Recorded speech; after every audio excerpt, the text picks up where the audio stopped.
right, here we go. Welcome back to Nothing to Say, the Fans Podcast. This is episode 135. Let me apologize in advance if I sound a little nasally. I'm getting over COVID. My first interaction with COVID, really. I haven't had it, and it graced Bree and I this past weekend, and it kicked our ass. I have to say, it was top 3 worst illness that I've ever had.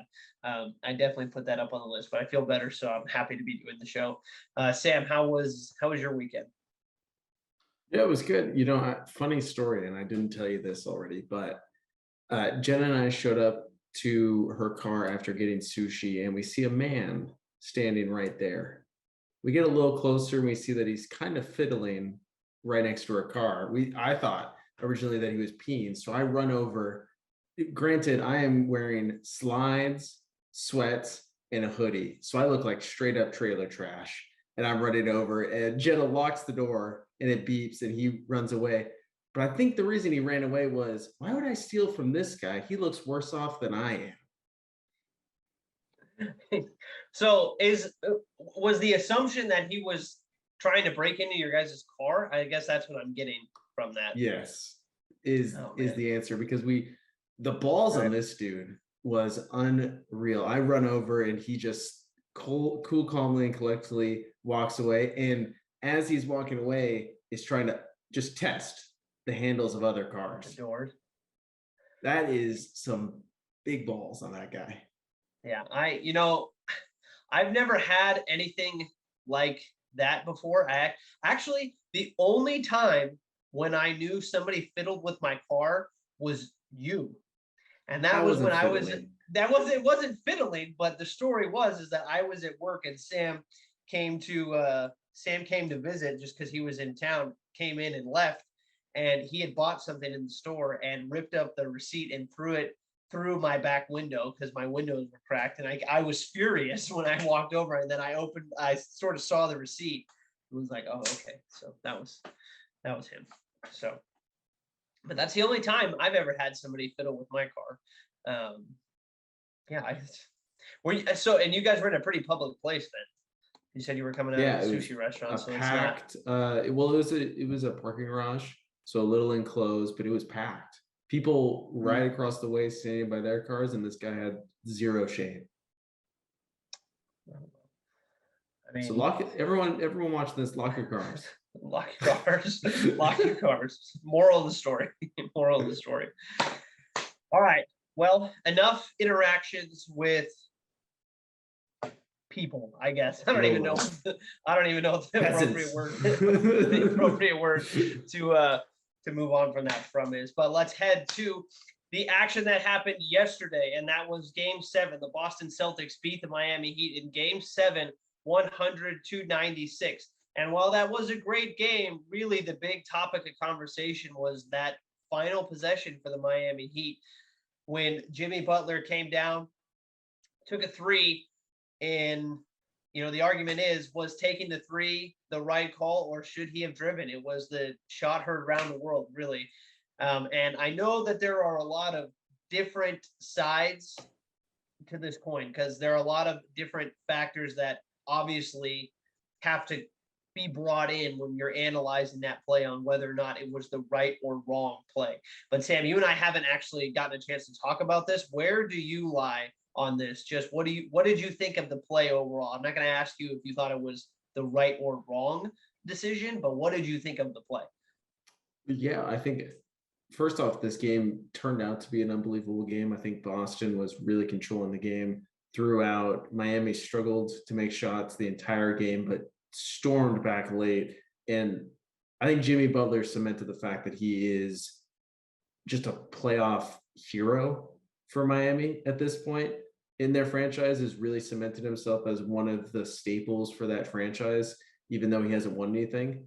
The dude played his heart out, and I think if I'm associated with that franchise and Jimmy thinks that's the shot to take, I'm cool with it. If he's feeling like he could make that shot in transition, off the dribble pull-up jumper for 3 for the win, who am I to say he's wrong? Yeah, and I have to admit, initially, I'm with you on that. Now, initially, when I saw it, my gut reaction was that was a bad shot, or not a bad shot per se. That was the wrong decision. And I have since come around to I just because I had a chance to watch it more, and I've come around to the idea that I don't actually necessarily think in that scenario that there is a right or wrong decision. The way that I looked at it was if I were letter grading it, if it were me personally, and this is just my opinion, I would say that the decision to shoot was like a B. And in my opinion, this is just me, the decision to drive would have been the A decision. However, neither one of them, I think, are inherently wrong per se. If you're associated with the Heat, I think you live with either. Obviously, people are going to have different opinions on what they think is right or wrong, but I actually don't know if that's the right way to go about it because I think, obviously, in that situation, I think the default answer should always be, like you said, go with the player. If Jimmy Butler walks down the court in those final seconds, walks up and goes, you know what, I think this is the right decision, then at the end of the day, it is the right decision because that's what he felt was best suited in that moment. If I was a little angel on his shoulder, I would have been yelling at him to drive. But that's obviously hindsight being 2020. There's a lot that goes into that too. And I was talking to my dad because I wanted to know what he thought about this. And I think the player also has to, like, who is doing that also has to be taken into account because, like, if Curry does that, nobody's batting enough. If Giannis does that, people are questioning it maybe a little bit more because Curry, you're like, oh, he definitely needs to shoot that. He's wide open. If it's Giannis, it's like, dude, go dunking on somebody. I think Jimmy Butler kind of falls in that tweener category a little bit for me because he is capable of making that shot. He actually made that exact same shot earlier in the game. But he is like a 23% three-point shooter, at least on the season. He was about 23%. So I think at the end of the day, maybe the smarter decision was to drive, but that doesn't mean that what he decided to do was wrong by any means necessary. Yeah, and I think it also has to be taken into account, and this works both ways, of the player that's defending him on that play was Al Horford in transition with, you see he has limited to no help defense whatsoever, but he's been pretty much guarding Butler the whole series. It almost seems like it's either him or Smart is on him, and they really switched Horford on him because Jimmy wasn't settling for that three, or they wanted him to settle for that three and really keep him out of that paint. So maybe in Butler's eyes, because he has 6 games of evidence of where, man, it's tough getting a shot up. And it makes it a little easier for the big man if I go into the paint and he can chase down, block me, or somehow keep me in front of me and really put up a nice contest because he's got 5 inches on him, right? So if that's what Jimmy's thinking there, and he thinks that also the Boston Celtics have the best defense in the league. I think we can all say that, right? It's either them or Miami. If he thinks that he can get a shot up before that defense is set, more power to him, right? If that all those things are happening in his head and he's like, you know, I can confidently get this shot up, then that's the right shot. It just didn't go in. Yeah, it didn't go in. And I think also the reactions to this are dictated by the results. So if it goes in, I don't think we're really having this conversation. You know, he's a hero.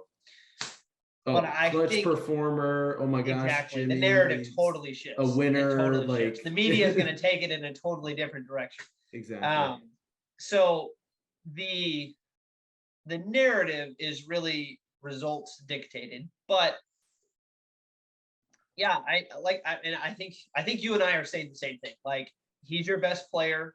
You got to trust him in that situation. If he thinks it's the right play, then who are we to argue? At the end of the day, he was wide open. He was wide open. Mm-hmm. It's easy to say hindsight 2020 that maybe driving would have been the smarter play, especially given how good Jimmy is around the rim. But whether or not he made the right or wrong decision, I think that's being painted up a lot in the media I'm hearing right now. And I don't think that's the right way to frame it, because he didn't make an incorrect decision. He made a decision. And if you're the Miami Heat, he's your best player. You pay him. He's earned the right to make that decision. So you got to live and die with what he decides to do in that situation. So definitely. Like, we're not talking about Max Strus taking that shot yeah, and not giving Jimmy or Lowry or Oladipo or these other guys that shot, or Duncan Robinson taking it up the length of the court to take that shot. A good 3-point shooter, but still, if I'm a Miami Heat fan or part of that organization, I'm livid if Jimmy doesn't touch that ball. So at least he was the one that's going to decide your season. Yeah, absolutely. So for those of you that don't know, we have started, and I promise I'm going to turn this back around to the Heat, but for those of you that don't know, we started a social media page, and I actually put a question out this morning asking what everybody's thoughts were about this play. So it actually brings me a lot of joy that I can say for the first time, we actually have some reaction on a question that we posted that we can give to you guys about what some fans were thinking of that situation. So give me 1 second to pull it up. I have it right here ready. And our social media account is on Instagram. It's at n.t.s_podcast. So nothing to say podcast. We actually have some reaction, which I'm super happy that we can officially share. I've actually got 3 that I'm going to read. This first one comes from Justin Wood. He said that, let me pull it up. There's so many different comments right here. I just lost it.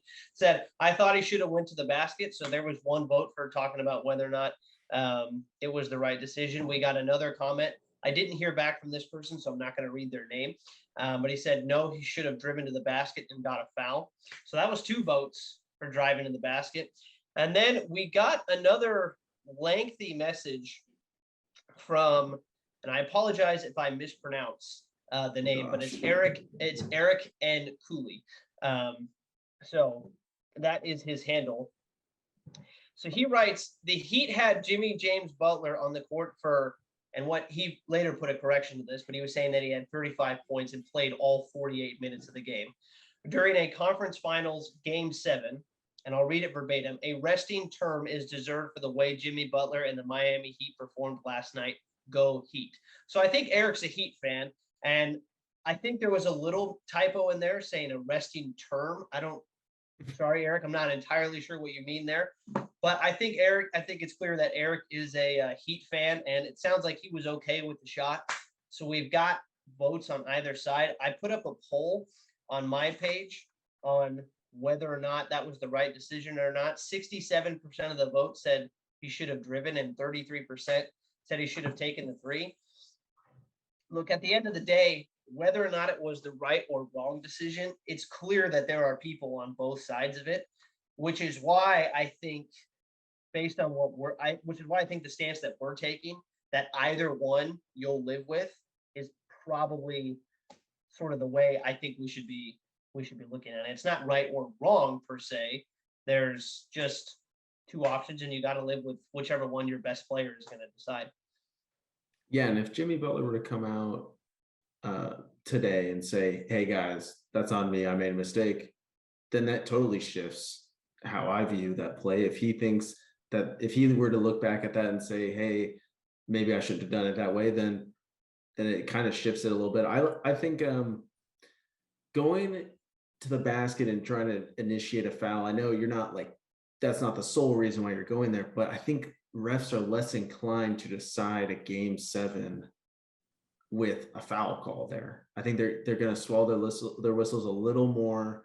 And that's advantage Horford, that's advantage Boston D, to where they can really maybe be a little more physical on Butler if he's driving into the basket. Maybe Horford's able to stay in front of him with a little bit of hand check and a little bit of riding in with his body, and then all of a sudden Butler can't get a good shot off, right? Those are things that have to be in play, and maybe that was told to Jimmy prior to that play, right? Spoelstra's like, hey guys, we can't count on the refs to bail us out here. All of those things could be at play. Yeah, there's a lot of different variables that go into that go into that play. And at the end of the day, like we've been saying, he is your best player. He's earned the right to make that decision. And you kind of got to live with whichever one he decides in the moment is the right decision. It's easy to say, you know, being, almost 24 hours removed from the play, it's easy to dissect it and say, oh, well, he should or shouldn't have done it. But like we've been saying, the narrative is sort of determined on what actually happened. Because if he makes it, then we're not having this conversation. So at the end of the day, can't go back, can't redo the game. The Celtics win 196. The Celtics go on to the NBA Finals, and the finals are set. We have the Golden State Warriors versus the Boston Celtics. Now, the question is, who's going to win the NBA Finals? That's what we're going to be talking about next. That's the question. That is the question. Because, and I say it in that term and in that way, because for me, this is a pick'em series. From the beginning of the playoffs, you know this, I've been with the Celtics from the beginning. And from a fan's perspective, I would love to see them go on, but man, the Warriors look really, really good. So I'm curious, what are your initial thoughts on how this NBA Finals is going to play out? I think this is the finals that definitely everyone wanted to see when these conference matchups were set. And it's just a great offense and a good defensive team versus one of the best defenses we've seen in a while. Matchups all over, superstar players playing well at the right times. I think Golden State has the advantage for me just because I think they have a firepower that Boston might not have an answer for. They really are going to need Tatum, Brown to be consistent throughout the series. And I don't know if we've seen that from both of them, at least throughout the playoffs. So yeah, I think it's going to be a good time. I think it's not going to, I don't think it's going to go 7 though. Okay. So I'm glad that you made a comment about the potential length of the series, because that is something that I wanted to get your opinion on. How much of a factor do you think the road that Boston had to take to get here is going to play against them? Because they had to go they swept Brooklyn, but I mean, they were razor thin victories. And I mean, literally one of them came on the last second. Then they had to play the Bucks, who were the defending champs. They went to 7 games. And then they played the number 1 seed in the East with the Miami Heat. Again, went to 7 games. They've had some really long series, and Golden State, their first series was 5 games. Second one was 6. And then their most recent one against Dallas was also 5 games. So it's been a comparatively much more difficult road for Boston to get here. Plus, they've been a little banged up with Marcus Smart. Robert Williams just got back. Al Horford was out for some health and safety reasons. So the Celtics are kind of coming in, I think, almost a little bit limping, while the Warriors they're rested and ready to go for this. So how much of a factor do you think that is going to play in this series? I think it impacts later in the series. I think early on, because the game is going to be on Thursday, I think that gives Boston at least 4 nights off, right? I think they'll be fresh and ready for the first couple of games. But as that series moves along and these guys are following shooters around, following Steph and Clay around, being hyper focused on defense every single play, I think it's just going to over time wear Boston down. Of man, it's been a long road, and if you take one play off, Golden State can kill you for it. They can put up 15 points in the blink of an eye, and you won't even know what happened. Right? I mean, Boston needs to be hyper focused, and they've done it for so long. Can we really ask them to do it for another series? So I think an argument can be made for both. I think that's a valid point in the sense that it is just, I feel like it's hard to say whether or not it truthful. I mean, the only people who are actually going to know is the guys on the floor for Boston. So we don't, truthfully, honestly, nobody knows. No. So for me, I think it'd be easy to say yes that it's going to impact them. But then again, on the same coin, I think an argument could be made that, well, yes, I think that could maybe negatively affect them. I think what the long series is actually going to do in terms of helping them is maybe give them some confidence if they get to game 5, 6, and eventually 7, that they can look back on their resume this postseason and go, you know what, we can win game 6s and we can win game 7s. Well, I shouldn't say game 6. They just lost one to Miami on the home floor, but we can win game 7s, right? So if they get deeper into this series, I'd like to think that they can look back on their resume and go, you know what, we've been in this situation twice already, and we're here. So there's no reason in the world why we can't do it again. I think that might give them some confidence. So I think that part of it could help them. But like you said, I there might be something to be said about if it does go that long, if the road that they've taken is going to come back to sort of bite them in the butt a little bit. And obviously it's not their fault. They had to play who they had to play, and give the Heat and give the Bucks credit. They gave them everything that they could handle. But if we're just specifically talking about health, yeah, I think the Warriors come into this way more prepped and way more well rested and ready to go, and just less beat up, honestly. So it remains to be seen whether or not it's actually going to play a factor, but I guess we'll find out the deeper the series goes.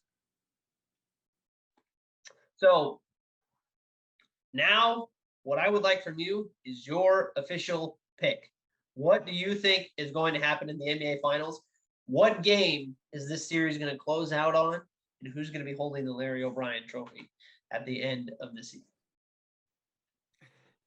I think it's going to be Golden State in 6.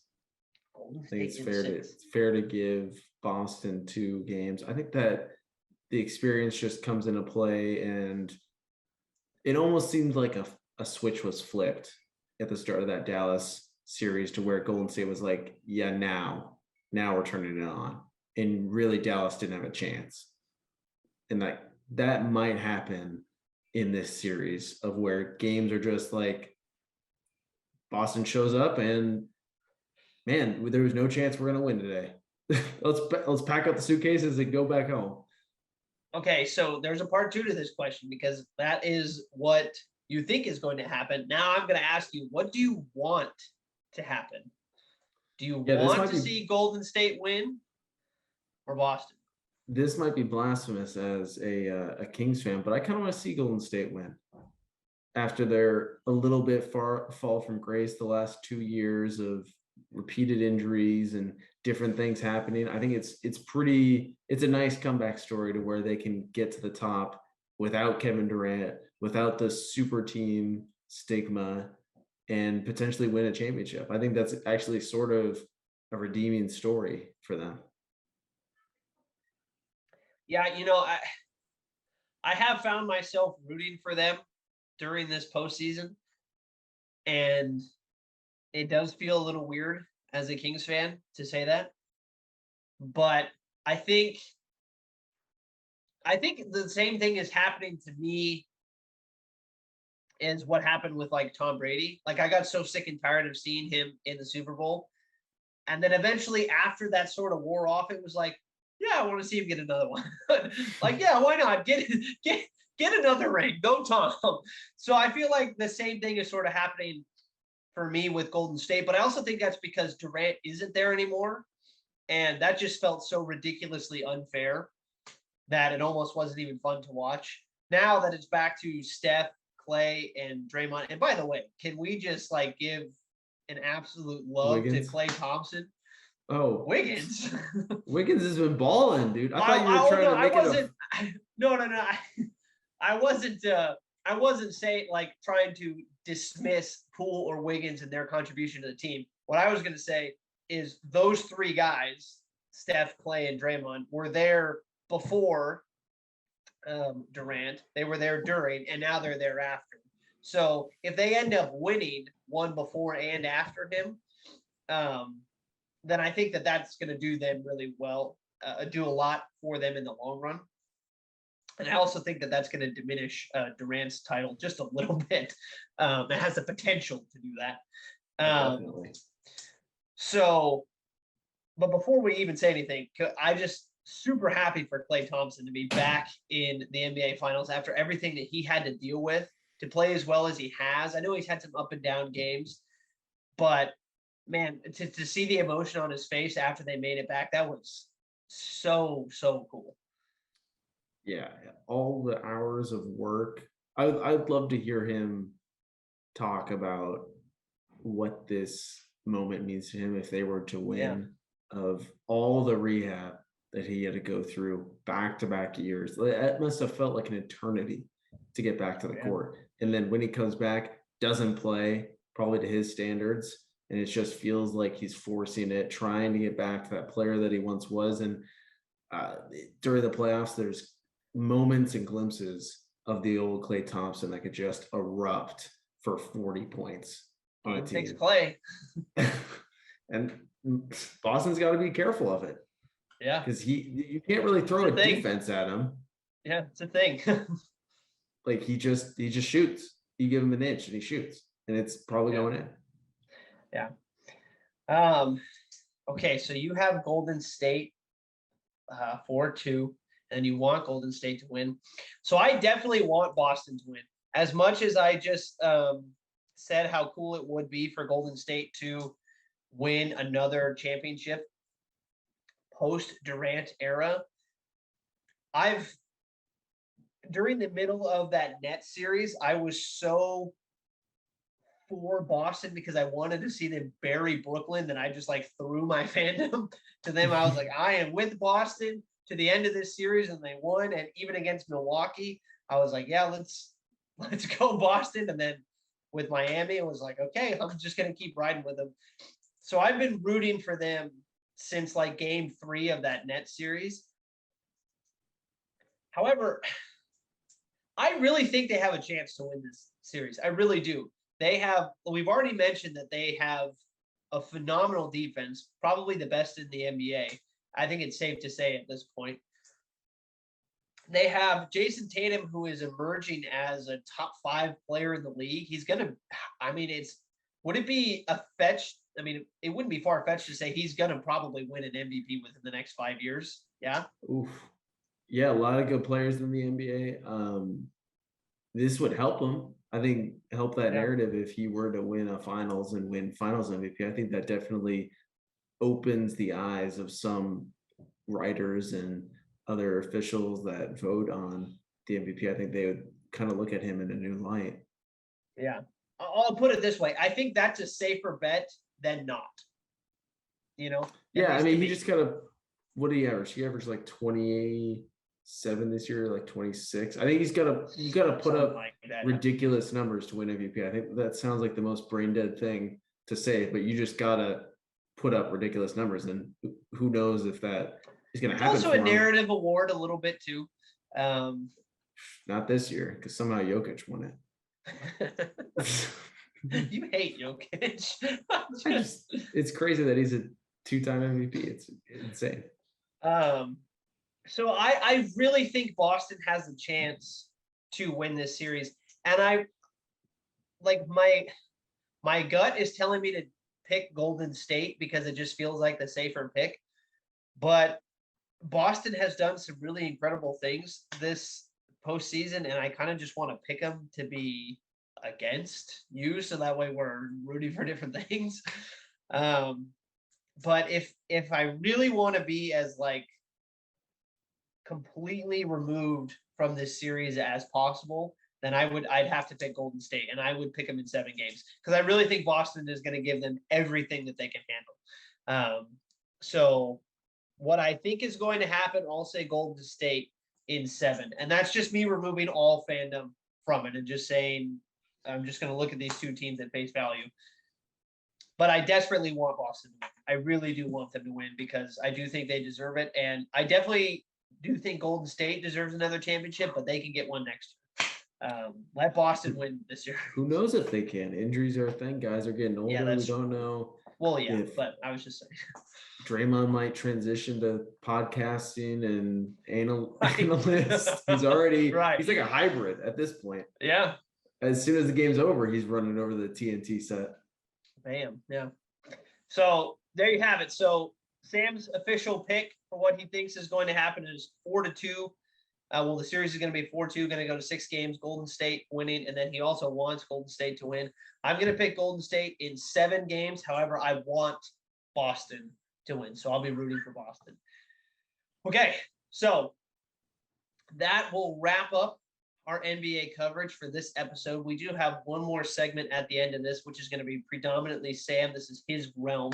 I'm still very new to Formula One racing. That's what our next segment and last segment of this episode is going to be. So Sam, take it away, because there was a race this past weekend. I know you watched it, so give us a quick breakdown on the race and what we might have to look forward to over the next couple weeks. Yeah, so I think it's got to be more of a discussion. I know you're putting yourself on mute, but there's no way that's going to happen. No, I'll jump in. Like most people in the U.S., we were introduced to Formula One with F1 Drive to Survive, the Netflix show that, oh my God, is one of the best. It's like, I think it's way better than Hard Knocks. It's the best sports current docu-series I think is out there right now. For me, is just so incredible. But the sport itself, we touched on a little bit 2 weeks ago last week we had that. I can't remember when that was, but the way that the league is set up with only 20 drivers, you're the best 20 drivers in the world, and 10 teams, different like brands, associations with Mercedes, Red Bull, Ferrari, Aston Martin, McLaren, all of the high-end cars in the world. But I think it's just beautiful. So that's a little bit of the layout. And this last weekend was on Sunday. So yesterday for us, 2 days ago for when this comes out, was the Monaco Grand Prix, which is maybe the most premier Grand Prix race that's on the Formula One schedule. And man, it was definitely interesting. I think it's the first race I've watched live. And if you're in the US, you got to wake up pretty early for that thing. And it definitely 6 a.m., right? It was supposed to start at 6 a.m. They delayed it because it was raining so heavily. I have the recap sort of up right now. The track looks pretty soaked. It was for the first like 15 laps, and then it became a non-factor. Super big ups to the commentators that were commentating this, because there's a lot of things that don't happen during this race. For this one was 77 races. All the different races have 77 laps. All of them have different lap totals, because they're pretty much supposed to cover like 2 hours of driving time. So because different races have different lengths, yada yada yada, right? But the commentators are able to fill in the gaps with it's just the craziest things, like, oh, which tires do you think he's going to put on? Oh my gosh, when do you think just he's going to go into making the most trivial things seem exciting?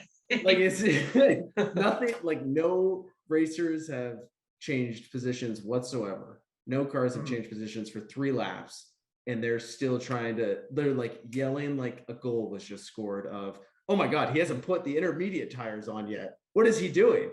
When are they going to call him? It's so admirable of the job they're doing. But the big story for this one, I guess, for anyone that follows the sport, Charles Leclerc, the French, he's from Monaco, but the French driver for Ferrari was qualified first. So he started the race in front, and 26 laps was in front. And then Ferrari had a mix up to where they told him to go in for a pit stop. So change tires, whatever. And then at the last second, they asked him to not, but he already committed to go in. So he goes in, they weren't ready for him. And then he comes out a little late. And Red Bull, the team that's pretty much is leading currently the championship for both the driver and the team. We're able to get in front of both Ferrari cars, and because the way that Monaco is structured with how tight and narrow the course, pretty much the track is, you really can't pass anyone at that level. So that's how it stood, and that one mistake cost Ferrari a whole bunch of points. Mm-hmm. It's so I'm watching this race, and for us, we played basketball, football, you played volleyball. We both, we played a bunch of different sports. Like we tried them all. Yeah, we handled a lot of balls. Right, exactly. And so like when you're watching a big play in like football and you're watching somebody get clobbered, obviously you don't know how that feels like on an NFL level, but you know what it feels like to take a big hit in football. Or same thing in basketball. Like if you hit a big shot in a big moment, it's like, oh, I kind of have a little bit of context for what that feels like and what that sort of looks like real time. When it comes to this, I mean, especially when they do the camera inside the car, it is just insane to watch because, I mean, I have no frame of reference to pull from to go, oh yeah, I know exactly what that feels like and exactly how to react in that sort of situation, or how to guess at how to react in that situation.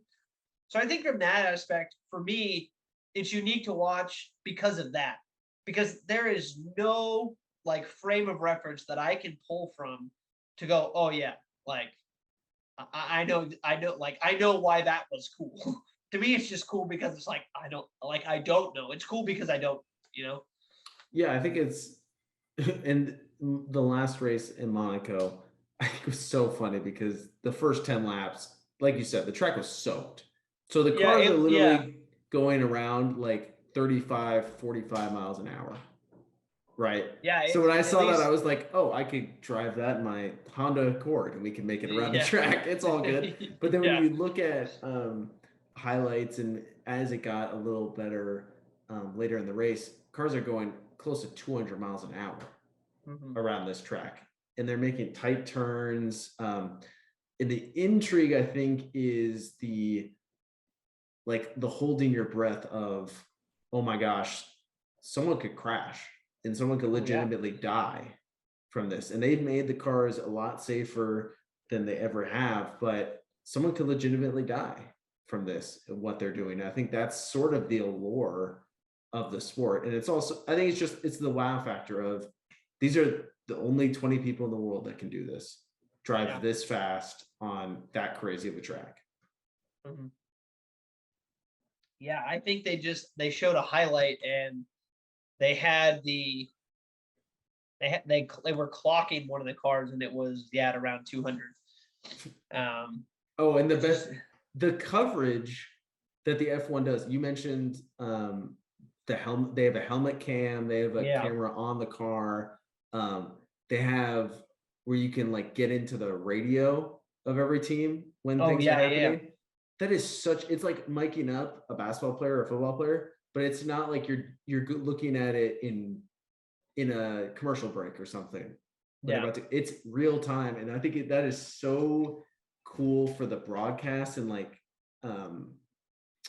consuming that product of when Ferrari had that big mess up, Charles Leclerc, who was in the lead, was just throwing F-bombs.